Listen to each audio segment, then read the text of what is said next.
Bata pa lang kami ni Bongbong. Alam na ng buong pamilya ang problema sa kanya.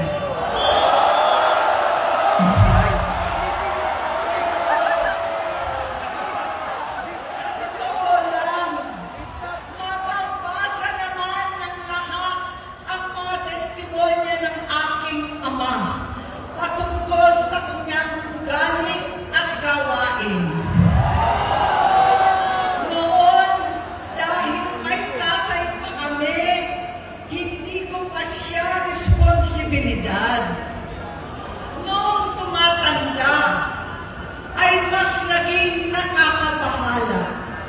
Batid ko na nagda-drug siya.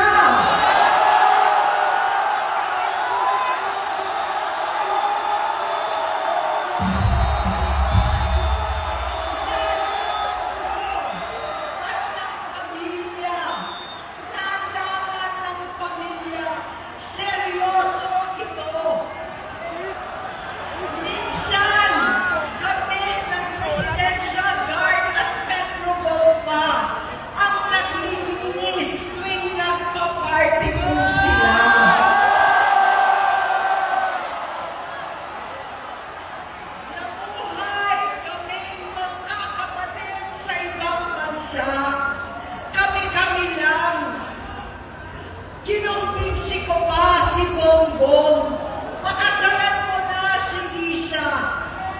Naisip ko noon, kapag nag-asawa siya, malalagay na sa tahimik at magkakaroon ng direksyon. Ang laki ng pagkakamali ko.